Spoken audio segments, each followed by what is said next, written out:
Yo, what's going on, guys? It's your guy Rudy SKC, and welcome to a brand new video. So the Pistons lose a absolute heartbreaker, a heart throbber, any other kind of adjective you can use. Lose a heartbreaker to the Knicks, 116 to 113 at a packed, sold-out LCA. Which, before we hop into everything that I'm feeling right now. LCA was absolutely popping tonight. So shout out to all the fans. It wasn't quite the whiteout that you wanted to see, but I think it's still like a good 80-85% of people had the shirts on, which was good to see. That atmosphere was absolutely unbelievable from what we could hear on the TV, from what people were saying on Twitter. So shout out. The city of Detroit was going to show out for a game like this with this kind of magnitude. So that's a great takeaway. But with that being said, the Pistons lose their NBA record 10th straight game, a 10th straight playoff game at home, and it comes in the form of a Jalen Brunson game winner. This is absolutely one of the worst feelings you can have as a fan. I'm sure Sixers fans felt it when Kawhi hits the step back fader to win the game over them and send them home. Anytime you have a big shot maker, a big star from the other team hit the game winner, and your own star doesn't make the shot that could have ended it, it's going to hurt, and it's going to pain, and the worst part is you have to sit with it for the next, 6-7 months, and that's just part of being a fan, man. You have your highs, last game, and you have your lows, and that's how the season's going to end up for the Pistons. One of the most successful Pistons seasons in a long time, in my opinion, but I'm not going to talk about all that today. I'm not going to do the hooty-hoo. We had such a great season. You tripled your win total from last year. You weren't expected to go to the playoffs. The fact that you even got this far against a team like New York, just a testament to your... I'm not going to do that, okay? I'm not going to do that because I can't do that. As a fan, it's not permitting me to do that.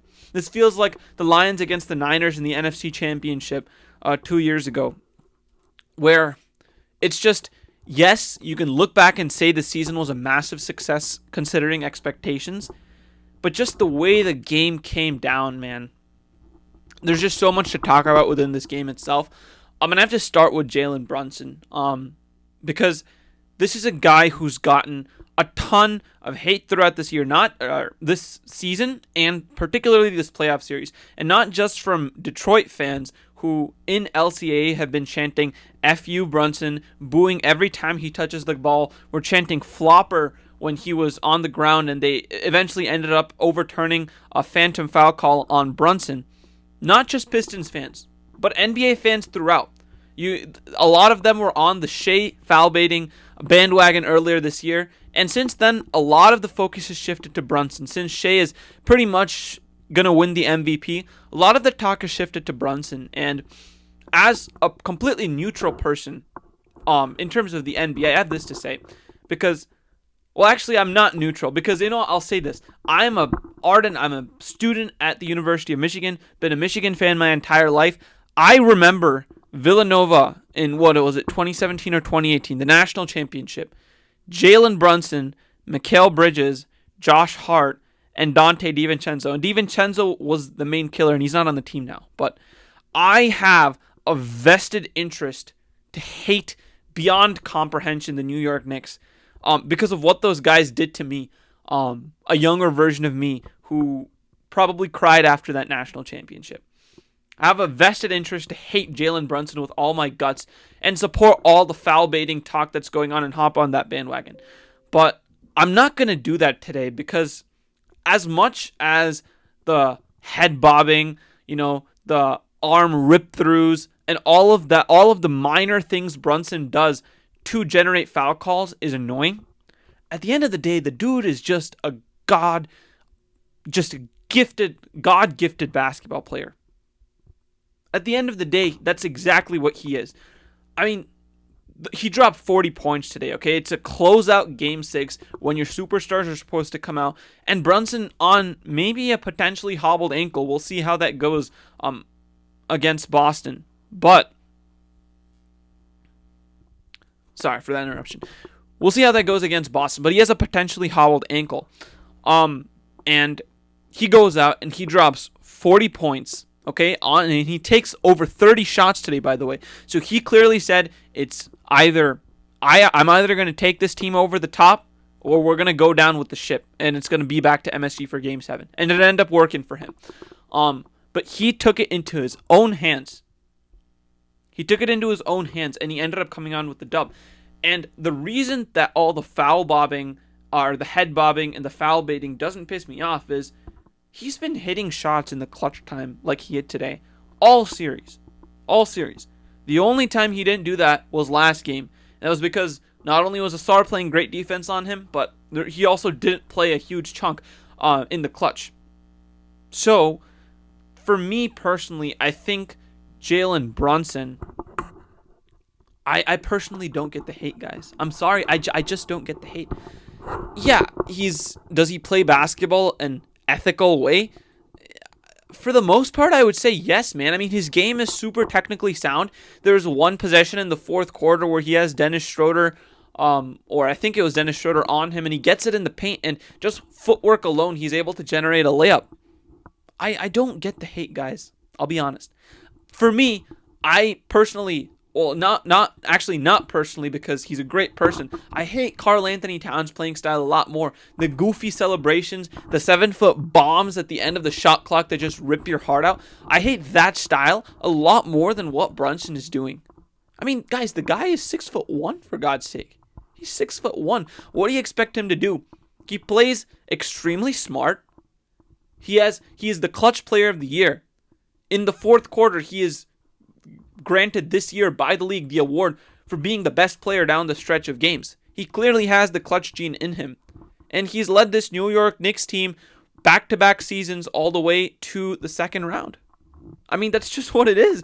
And for what everyone wants to say, I know this is not just going to be Pistons media, but the rest of the league is going to complain about Jalen Brunson. I mean, guys, let's be honest as Pistons fans. Dennis Schroeder this series has done a similar amount of foul baiting as Jalen Brunson. I mean, it's not to the same percentage because he plays way less minutes, but when they're on the court in the same token that Jalen Brunson is looking for fouls, so is Dennis Schroeder. And it takes nothing away from Dennis Schroeder's ability, and it's probably a little bit more annoying because he relies a little bit more on than Brunson has to, because Brunson actually has a great game outside of it. His footwork in the post as a small guy, if you flip his videos, it actually looks like Dirk fadeaway shots. It's unbelievable. The guy is crazy. He's an assassin. Whenever you're going on runs, Jalen Brunson hits the shot that's the backbreaker. That's the killer. You know? And today, I mean, he didn't have it from 3 today. But when it came down to the clutch, that final shot on the best defender, on the guy who'd been giving him trouble all night, all series, he comes down, whether it was a push-off or not, doesn't matter. Steps back, 3, in your mouth, pull the heart out, unplug the cord, it's game over. The Knicks move on to get probably swept by the Celtics in the next round. But that's just what it is, guys. So I personally don't see all the Jalen Brunson hate, and I'm a Pistons fan and a Michigan fan, so I probably have a vested interest against him, but I don't see the hate. I'll be honest. I don't see the hate, and I don't think it's worth it, especially given how close all these games have been. I'm talking a little bit more about the game flow. I genuinely thought this was almost like a college game in the sense that it was a game of runs, right? Early on, the Knicks, fueled by Jalen Brunson, 15 points in the first quarter. You set the tone. They go on an 11-0 run, and they end up being up by 14 at the end of the first quarter, and I'm thinking here, oh boy, please don't let this be a blowout. Please don't go out like this. But then the Pistons, like they've been doing all year, they respond. 9-0 run in the second quarter to get right back into it. And Malik Beasley was a huge part of that. He went 6 for 13 from 3 today. Albeit all those 6 threes were in the first half. But 6 for 13 from 3 today was absolutely huge in getting the Pistons back into the game and getting the crowd back into it. The crowd pop after he hit the buzzer beater 3 to end the first half was one of the greatest things I've ever witnessed as a Pistons fan for the Pistons. Because you have to think, guys, I mean, I started watching the Pistons in 2014, 2015. Outside of a couple playoff series that you knew they were going to lose as the 8th seed against the Cavs and then against the Bucks, especially with an injured Blake Griffin, this is the closest to meaningful basketball that I've ever watched. So to me, that was just a great moment to watch on TV. And this was a great game all throughout. And then in the third quarter, the Knicks probably, after a great locker room speech by Tom Thibodeau, I'm kidding about that because I think it was Jeff Teague said something like Tibbs doesn't really do all that. Or at least he's not like that in the sense he's not going to light a fire under his guys.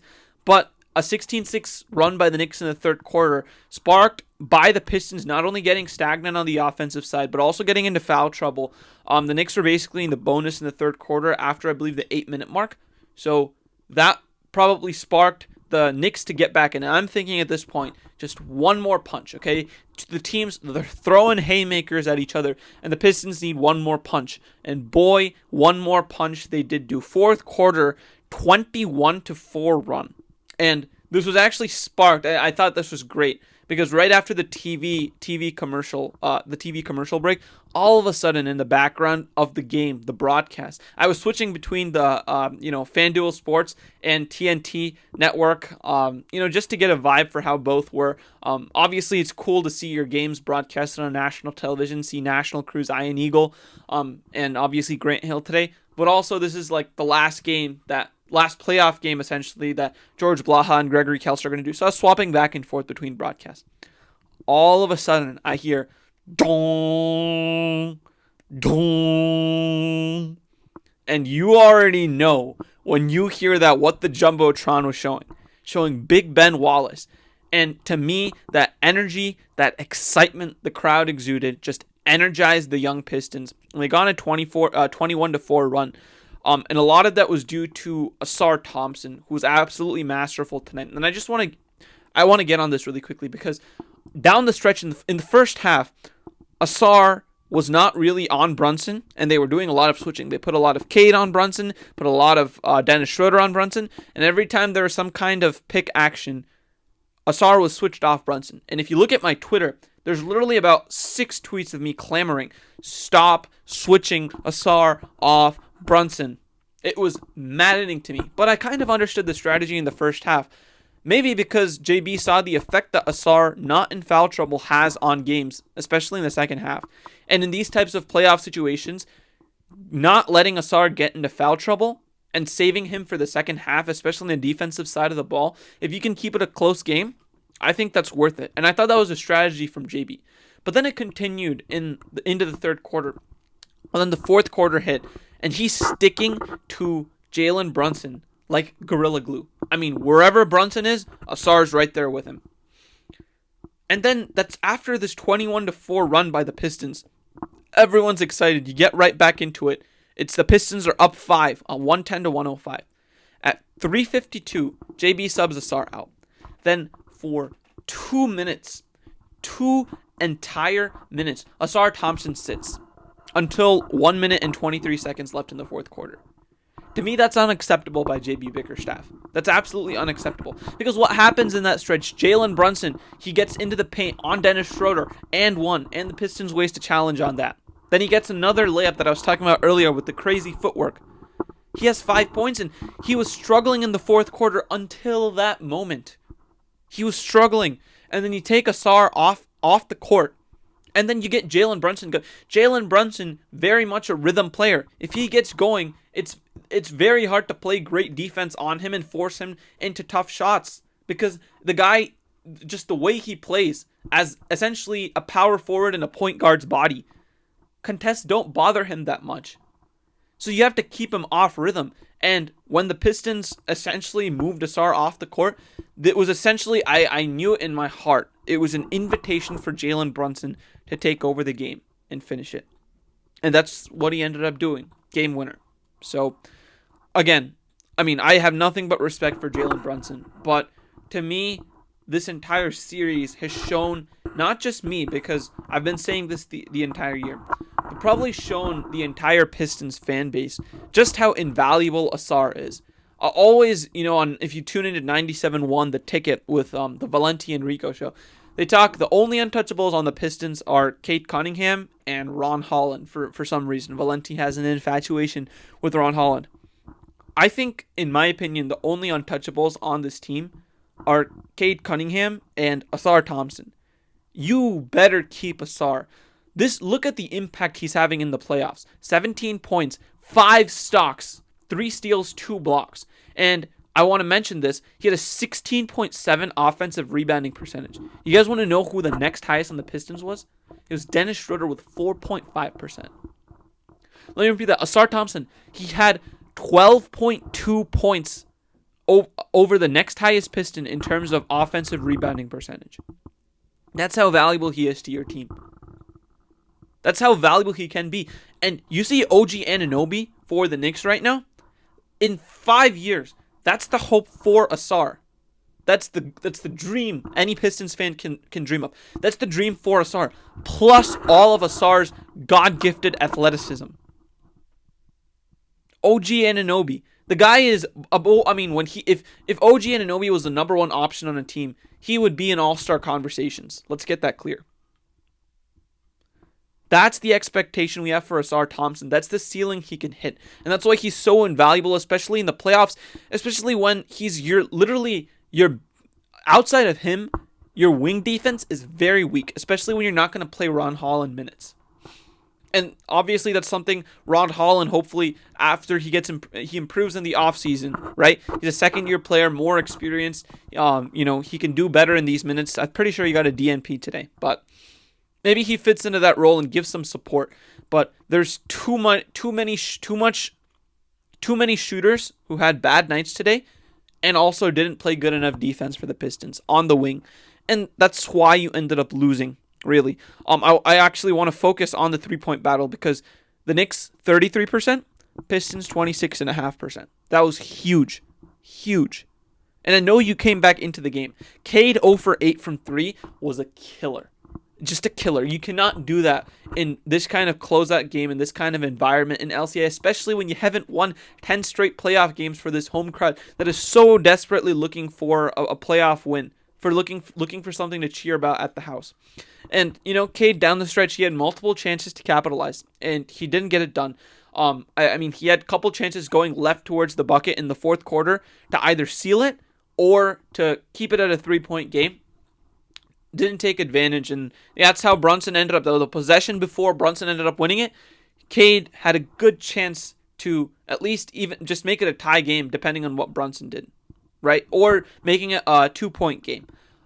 So, to me, am I worried? Not really. I'm pretty sure TJ Lang just posted Cade as Robin, and he needs a Batman. Like, guys, let's stop with the overreactions, okay? Let's genuinely stop with the overreactions. I don't get that. How, based off of 2 playoff games where Cade doesn't play well down the stretch, with one in that sample space where he looked unbelievable and dominated down the stretch, how can you say that Cade can't be a Batman for the team? I agree there should be a secondary scorer who you can go to down the stretch. But you cannot look me in the eye and say Cade is not going to get better. Because superstars have historically, as young players, struggled down the stretch. Kobe Bryant, LeBron James, Kevin Durant, Giannis Antetokounmpo, Nikola Jokic. You know what's the common denominator between all of them?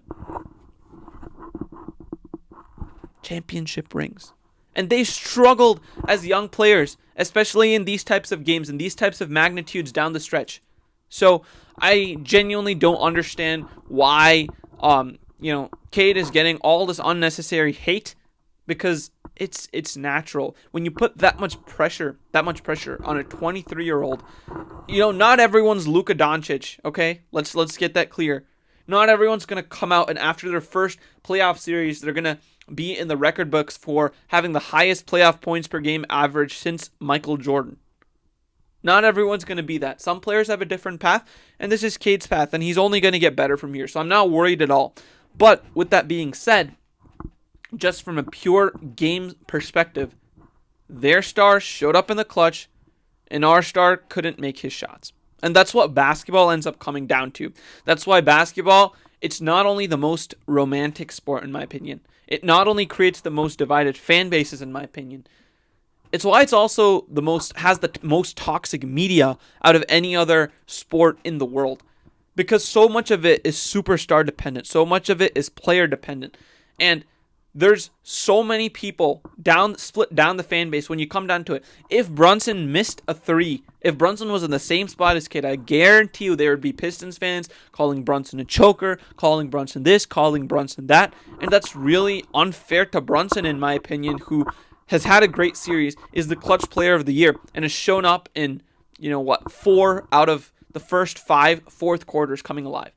But there's fans who will genuinely go out and do that. And there's going to be Knicks fans and NBA fans and Skip Baylesses who come out and say, for the rest of their career, Cade is branded as not clutch. And they're going to try to stamp that on him. And that's super unfair in my opinion. And that's what basketball brings. It brings a level of toxicity, which is why Pistons Twitter out of the 4 fan bases is the most divided Twitter. Because the basketball is such an individual sport. And you grow attachments to certain players. And that's what ends up happening. You end up creating toxicity unknowingly. So this is going to be a conversation, by the way, the entire summer. So you're going to don't be surprised if you wake up and you see a ton of sports talk shows talking about, is Cade really the guy? Can he really get it done? The answer is yes, because he showed you that he can do it. He just needs to be able to do it more consistently. And that's the deal at the end of the day. Yes, you can go out and try to get a secondary scorer. In my opinion, that secondary scorer is already on your team, and his name is Jaden Ivey. But we'll see what Trajan Langdon decides to do this summer. Because, the Pistons, at the end of the day, they're home, man. They're being sent to Cancun, and it really doesn't matter in the grand scheme of things. Because either team, they're getting spanked by Boston in the next round. So, really, it's either do you go home tonight, or do you give yourself a chance to get spanked by Boston in the next round in a Game 7? So, grand scheme of things, doesn't matter. But man, it would have been great to get a win at LCA and potentially give yourself the chance to win the playoff series. It's a great experience for all your young guys.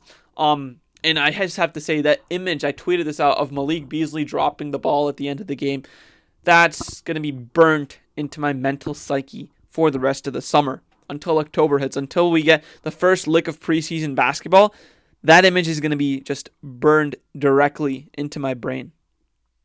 I think this one, to me, at the moment at least, it just hurts. Maybe not as much as the Lions lost this year, but maybe second to the Lions loss. It probably hurts as the worst sports moment for me this entire year. Just because of the runs of the game, man. Just because you thought the Pistons had all the momentum on their side. And just when you think that, Brunson comes down and he delivers a cold dagger right into your heart. Plunges it with steel. And that's it. That's it, Pistons fans. You know what? I'll try to be back and discuss more playoff games throughout the stretch. Talking Rockets Warriors is an interesting series. Of course, you have Nuggets Clippers going on. But in terms of Pistons content, we'll be covering them far throughout the entire offseason. And specifically, we're going to be doing player reviews of every single player this year. Is it a person we want to keep? How is their long-term outlook with the team? And we're going to be seeing how we can improve this roster to create, a potentially contending roster next year itself. Because I think that's where you're at with this young team. So, with that being said, guys, Pistons fans, I'll see you when we get to the season recap. I know today was much more melancholy because it was a loss. But to the rest of you guys, I'll see you guys next time. Peace out.